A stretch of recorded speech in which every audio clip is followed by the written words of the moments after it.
दोस्तों, ओम साईं राम। आप लोगों ने देखा कि इस कार्तिक मास में हमारे हिंदू सनातन धर्म के हिसाब से सबसे पावन और सबसे अधिक त्यौहार मनाए जाते हैं। दोस्तों, कार्तिक मास के कृष्ण पक्ष में आने वाली एकादशी को रमा एकादशी के नाम से जाना जाता है। यह अत्यंत शुभ है क्योंकि यह मोक्ष एवं शुभ फल प्रदान करने वाली है। श्री कृष्ण जी ने इस कथा का वर्णन युधिष्ठिर जी के समक्ष किया था। आइए आज हम वही कथा आप लोगों के लिए लेकर आए हैं। तो सुनते हैं रमा एकादशी की पावन कथा, जो कि 21 अक्टूबर 2022 को मनाई जा रही है। दोस्तों, पौराणिक समय में मुचकुंद नाम के एक महान राजा राज्य किया करते थे। बड़े बड़े देवता जैसे इंद्र, वरुण, चंद्रदेव, यमराज इत्यादि उनके मित्र थे। राजा मुचकुंद अत्यंत धर्मपरायण, सत्यनिष्ठ और भगवान विष्णु के अनन्य भक्त थे। धर्म का पालन करने वाले इस राजा के राज्य में चारों ओर सुख और समृद्धि का वास था। उनकी एक चंद्रभागा नाम की पुत्री थी, जो कि एक पवित्र नदी थी। राजा मुचकुंद ने उसका विवाह चंद्रसेन के पुत्र शोभना के साथ कर दिया। समय बीतता गया। कुछ समय बाद चंद्रभागा के पति शोभना ने अपने ससुराल आने का निश्चय किया। उस समय चंद्रभागा भी अपने मायके में ही थी। शोभना को लगा कि उसके इस प्रकार अचानक आने से उसकी पत्नी चंद्रभागा अत्यंत प्रसन्न हो जाएगी, लेकिन ऐसा नहीं हुआ। इसके विपरीत वो अपने पति को देखकर अत्यंत चिंतित हो गई। अब शोभना को भी आश्चर्य हुआ कि चंद्रभागा उसे देखकर इस प्रकार चिंतित क्यों हो गई। चंद्रभागा की चिंता का कारण यह था कि अगले दिन ही एकादशी थी और नियम के अनुसार राजा मुचकुंद के राज्य में सभी प्रजागणों को इस व्रत का पालन करना अनिवार्य था। यहाँ तक कि उसके राज्य में हाथी घोड़े समेत सभी पशुओं को भी भोजन नहीं दिया जाता था। जबकि चंद्रभागा जानती थी कि उसके पिताजी इस नियम के प्रति अत्यंत कठोर हैं, और साथ ही उसकी विडंबना यह थी कि उसका पति शोभना, जो कि शारीरिक रूप से काफ़ी कमज़ोर था और भोजन के बिना नहीं रह सकता था, शोभना के लिए एकादशी व्रत का पालन करना एक असंभव सी बात थी। चंद्रभागा ने अपने पति को अपनी व्यथा का कारण बताते हुए कहा कि हे स्वामी, मेरे पिता एकादशी व्रत के पालन को लेकर बहुत कठोर हैं, बहुत अनुशासित हैं। दशमी के दिन ही पूरे राज्य में ढोल नगाड़े बजाकर इस बात की घोषणा कर दी गई थी कि सभी के लिए इस व्रत को करना अनिवार्य है। मुझे पता है कि आप भोजन के बिना नहीं रह सकते, इसलिए आप किसी और जगह चले जाएं। अपनी पत्नी की बातें सुनकर शोभना बोला, अब मैं इस व्रत का पालन जरूर करूंगा, चाहे इसका परिणाम कुछ भी हो। तुम मेरी अर्धांगिनी हो, जब तुम इतना कठोर व्रत कर सकती हो तो मुझे भी तुम्हारा साथ देना चाहिए। ईश्वर की इच्छा से जो कुछ भी होगा अच्छा ही होगा।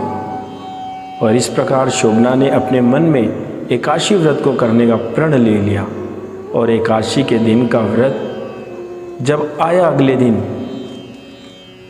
तो व्रत का विधि पूर्वक पालन किया।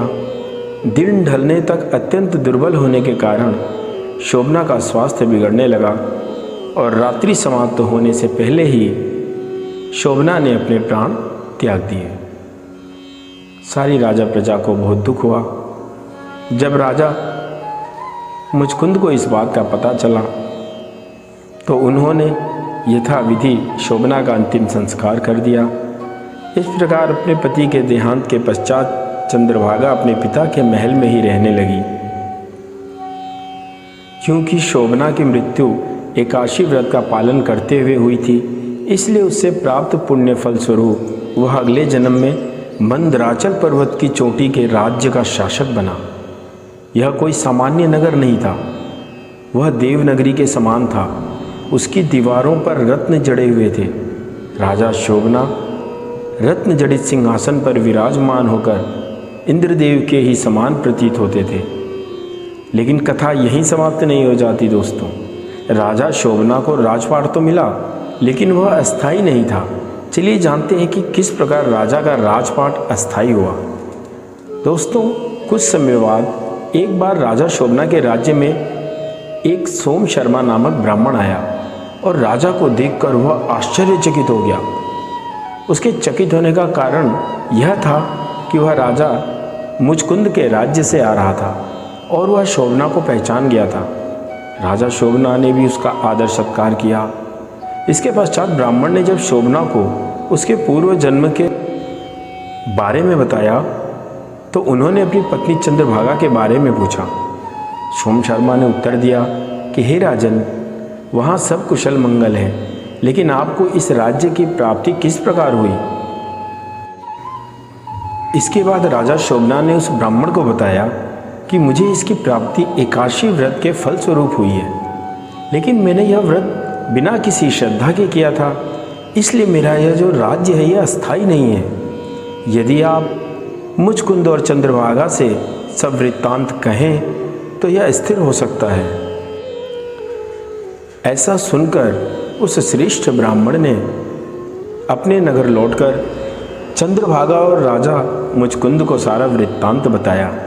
ब्राह्मण के वचन सुनकर चंद्रभागा बड़ी प्रसन्न हुई और बोली कि हे ब्राह्मण, ये सब बातें आपने प्रत्यक्ष देखी हैं या फिर किसी स्वप्न की बातें कर रहे हैं? ब्राह्मण कहने लगे कि हे पुत्री, मैं स्वयं तुम्हारे पति से मिलकर आ रहा हूँ।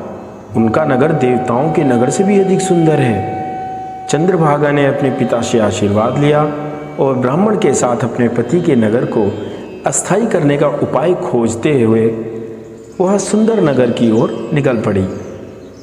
पर्वत की तलहटी में वामदेव ऋषि का आश्रम था। उन्होंने ऋषि को प्रणाम किया और अपनी व्यथा कह सुनाई। उसकी व्यथा सुनकर ऋषि वामदेव ने वेदों से कुछ मंत्रों का उच्चारण किया और उसका अर्ध जल चंद्रभागा पर छिड़क दिया। उस महान ऋषि के अनुष्ठानों के प्रभाव से चंद्रभागा को अनेक एकादशियों का पुण्य फल प्राप्त हुआ और उसका शरीर दिव्य बन गया। चंद्रभागा अपने पति के नगर में पहुंची और राजा शोभना उसे देखकर अत्यधिक हर्षित हुए। अपने पति से मिलकर चंद्रभागा ने अपने एकादशी का अर्जित किया हुआ पुण्य फल अपने पति को दे दिया। साथ ही उनसे कहा कि हे स्वामी, मैं 8 वर्ष की आयु से इस व्रत का श्रद्धापूर्वक पालन कर रही हूँ और इसका पुण्य फल मैं आपको प्रदान करती हूँ, जिससे आपका यह राजपाट स्थायी हो जाए। इससे राजा शोभना अत्यंत प्रसन्न हुए और दीर्घ काल तक उन्होंने सुखपूर्वक उस पूरी प्रजा का उस जगह पर शासन किया।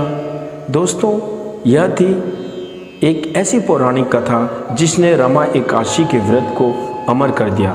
जो व्यक्ति इस कथा का श्रवण करता है वह पापों से मुक्त हो जाता है और पुण्य का भागी भी बनता है। तो दोस्तों, यह मेरी छोटी सी कोशिश, मैं अपनी इस YouTube चैनल पर हर त्यौहार की जानकारी सर्च करके किताबों से पढ़कर आप लोगों के लिए लेकर आता हूँ। जब आप मेरे YouTube चैनल पर आएँ, साईं पांडेश्वर पांडे पर क्लिक करें, फिर उसके बाद प्लेलिस्ट में जाएं और प्लेलिस्ट के अंदर इन्फॉर्मेटिव वीडियोस में जब आप जाएंगे तो आपको हर त्यौहार की बिल्कुल सटीक जानकारी सुनने को मिलेगी। जब हम त्यौहार मनाते हैं, जब हमें ये पता हो कि ये त्यौहार हम क्यों मना रहे हैं, किस देवता का मना रहे हैं और इसके पीछे क्या इतिहास है, आखिर पूजा की विधि क्या है, तो इन सारी चीज़ों का जब हमारे मन को पता होता है तो हमारा आत्मविश्वास बढ़ता है, हमारी श्रद्धा जगती है।